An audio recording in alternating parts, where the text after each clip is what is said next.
Perkenalkan, saya Elitania Farah Aprilia, mahasiswa Administrasi Perkantoran, Program Pendidikan Vokasi Universitas Indonesia. Saya akan membahas materi dengan judul unit Mengelola Kas Kecil. Pengelolaan kas kecil.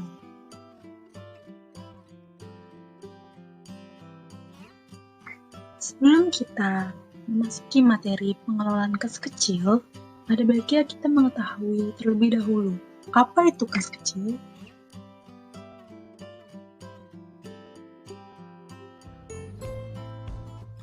Kas kecil adalah uang kas yang disediakan untuk membayar pengeluaran-pengeluaran yang jumlahnya relatif kecil dan tidak ekonomis bila dibayar dengan cek, seperti dana entertain klien atau rekan kerja pimpinan, dana konsumsi untuk rapat, suplai kantor, dan lain sebagainya. Selanjutnya ada karakteristik kas kecil. Apa aja sih karakteristik kas kecil itu?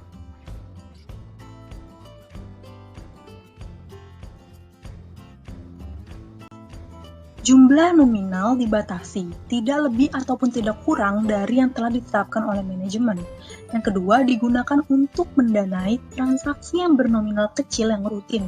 Yang ketiga, disimpan di tempat khusus yaitu petty cash box. Dan yang terakhir, dipegang oleh junior kasir. Tujuan dibentuknya kas kecil diantaranya 1. Menangani masalah perlengkapan atau perbekalan kantor yang dialami oleh suatu bagian di kantor. Kedua, menghindari cara pembayaran yang tidak ekonomis dan juga tidak praktis atas pengeluaran yang jumlahnya relatif kecil dan mendadak. 3. Meringankan beban karyawan dalam memberikan pelayanan secara maksimal kepada pelanggan termasuk pada relasi bisnis pimpinan. Dan yang terakhir, mempercepat aktivitas atasan yang menggunakan dana secara mendadak dan tidak terencana. Mari kita telusuri prosedur pengelolaan kas kecil. Pembentukan dana kas kecil, yaitu mengidentifikasi kebutuhan kas kecil dan menaksir jumlah dana kas kecil dengan memperhitungkan satu periode dalam jangka waktu 3-4 minggu.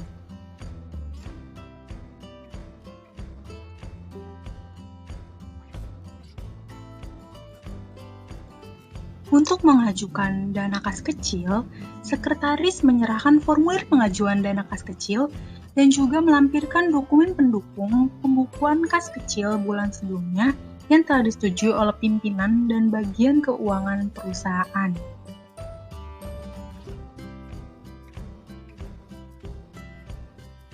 Setelah formulir pengajuan dana kas kecil diperiksa, dan jika permohonan disetujui, sekretaris menerima dana pengisian kas kecil dari bendahara perusahaan yang dapat berupa uang tunai maupun cek.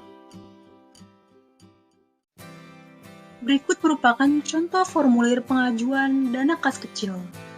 Formulir pengajuan dana kas kecil berisikan 1. Dana untuk bagian, 2. Periode kas kecil, 3. Dana awal kas kecil, 4. Saldo. Keterangan, jumlah, total, disetujui oleh, diterima oleh, dan tanggal. Pemegang kas kecil menerima uang tunai atau mencairkan dana terlebih dahulu bila diberikan dalam bentuk cek. Lalu, sekretaris mencatat penerimaan dana ke dalam bukti kas masuk yang ditandatangani oleh sekretaris dan bendahara serta disetujui oleh pimpinan. Bukti kas masuk dilampiri dengan fotokopi cek serta diberi nomor bukti kas masuk secara berurut. Catat pemasukan kas kecil ke dalam buku kas. Nah, pencatatannya mendebitkan akun kas kecil terhadap kas. Berikut merupakan contoh bukti kas masuk, yaitu bukti transaksi yang dibuat oleh pemegang kas kecil yang menjadi penanda bahwa ia telah menerima sejumlah uang untuk keperluan kas kecil. Uang kas kecil disimpan dalam tempat yang aman, dapat ditaruh dalam peti uang khusus yang berukuran kecil atau petty cash box. Segala pengeluaran harus disertai dengan bukti-bukti transaksi yang valid seperti kwitansi, nota, faktur, dan lain sebagainya. Pemegang kas kecil mempunyai kewenangan untuk melakukan pengeluaran kas kecil sepanjang tidak bertentangan dengan kebijakan yang telah ditetapkan. Pemegang kas kecil harus membuat bukti pengeluaran kas kecil untuk setiap pengeluaran yang ditandatangani oleh penerima dana.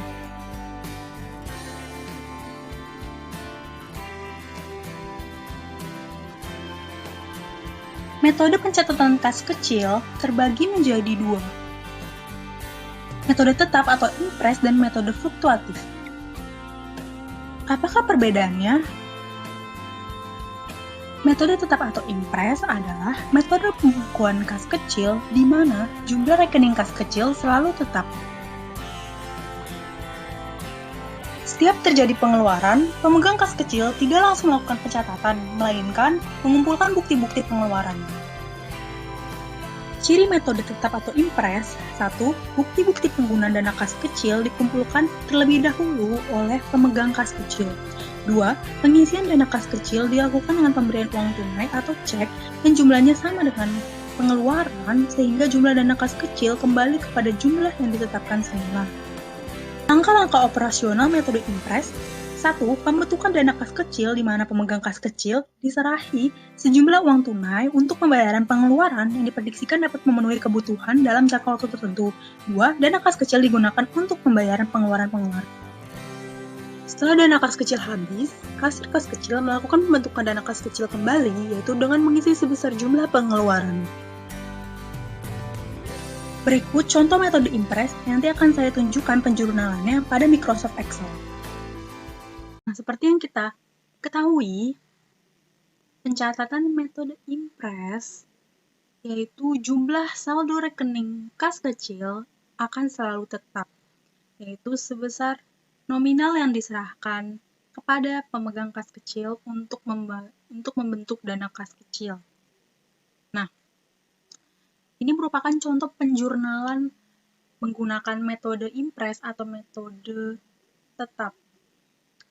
Nah, seperti yang kita lihat pada soal sebelumnya, PT XYZ pada tanggal 1 Januari 2020 membentuk dana kecil sebesar 5 juta.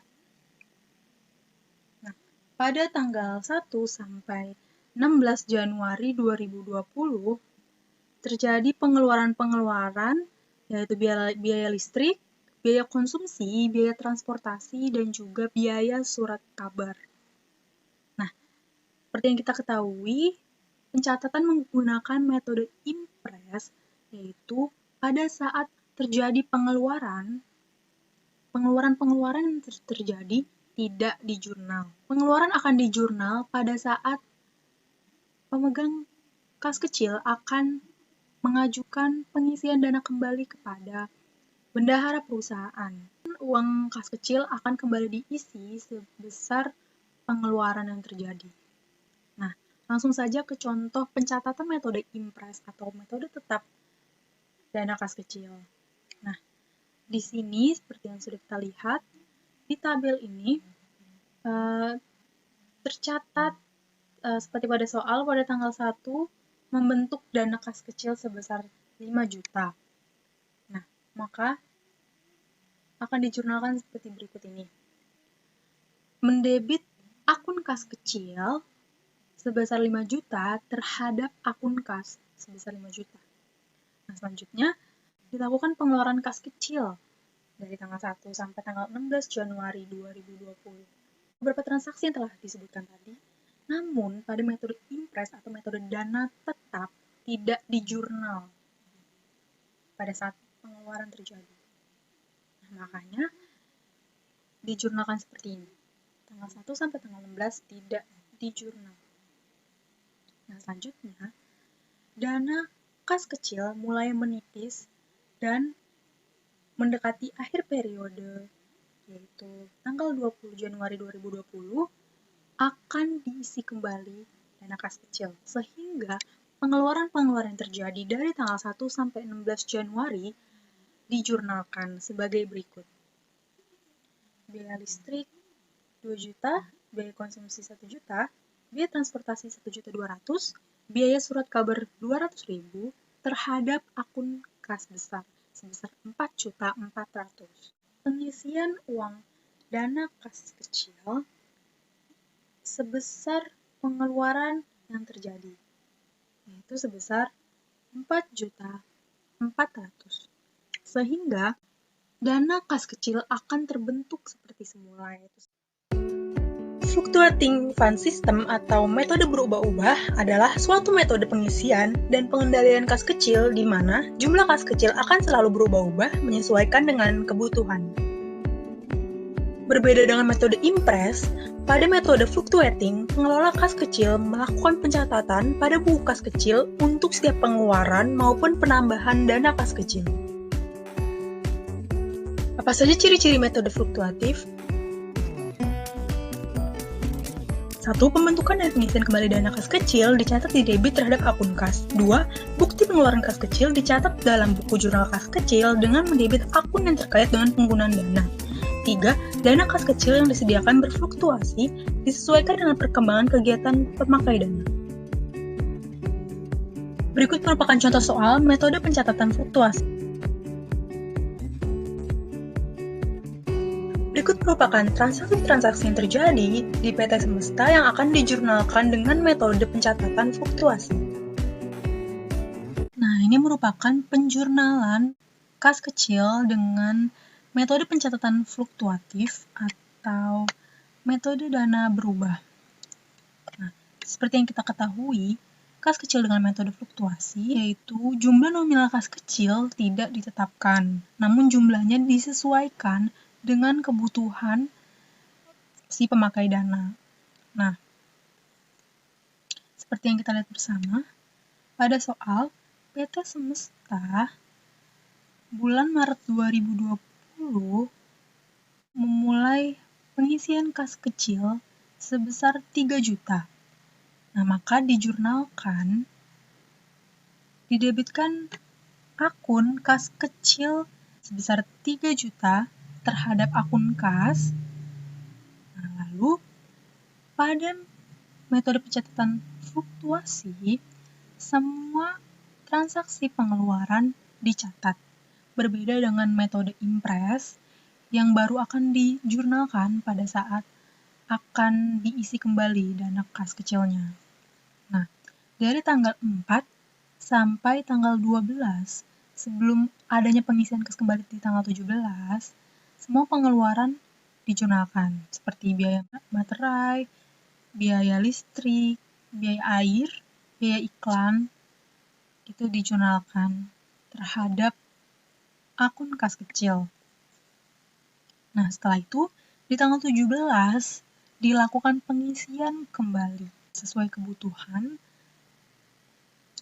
Akhirnya, bendahara perusahaan memutuskan untuk mengisi dana kas kecil senilai 1.200.000. Lalu transaksi terjadi lagi, ada biaya angkut pembelian, biaya telepon, dan biaya perlengkapan yang dijurnalkan, diletakkan di debit terhadap akun kas kecil. Semua transaksi yang terjadi, sekali lagi, dicatat dalam metode pencatatan fluktuatif. Lalu, pada tanggal 30 Maret 2020, yaitu sudah masa berakhirnya periode, maka dana kas kecil diisi kembali sebesar 1 juta rupiah. Seperti yang kita lihat bersama, pengisian dana kas tidak tetap, melainkan disesuaikan dengan kebutuhan. Setiap terjadi pengeluaran, sekretaris sebagai pengelola dana kas kecil harus mencatat pengeluaran tersebut ke dalam bukti kas keluar dan menyatukannya dengan bukti transaksi seperti nota, kwitansi, dan lain sebagainya. Selanjutnya, sekretaris meminta tanda tangan pimpinan pada bukti kas keluar sebagai tanda persetujuan dari pimpinan. Mencatat data bukti kas keluar ke dalam buku kas sesuai dengan sistem yang digunakan, apakah menggunakan sistem impress maupun fluctuating. Lalu, semua dokumen pengeluaran dan bukti-bukti pembayaran disimpan pada ordner untuk diarsipkan.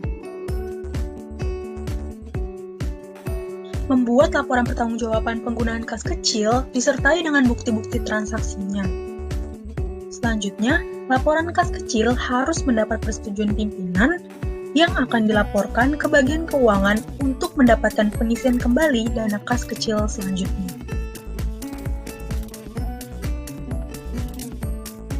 Apabila dana kas kecil mencapai tingkat minimum, maka dana harus diisi kembali. Dengan menyiapkan dokumen untuk pengisian kembali dana kas kecil yang meliputi permintaan pengisian kembali kas kecil, bukti pengeluaran kas kecil, bukti kas keluar, dan dokumen pendukung seperti nota dan kwitansi. Apa saja sikap kerja yang diperlukan dalam mengelola kas kecil? 1. Teliti dalam mencatat transaksi. 2. Jujur dengan mencatat transaksi apa adanya. 3. Disiplin dengan tidak mengabaikan transaksi, bukti, dan prosedur yang ada. Perlengkapan alat mengelola kas kecil. Komputer, dokumen-dokumen, buku kas, printer, alat tulis, mesin hitung atau kalkulator, dan ordner. Demikian penjelasan yang dapat saya sampaikan. Semoga dapat bermanfaat. Terima kasih.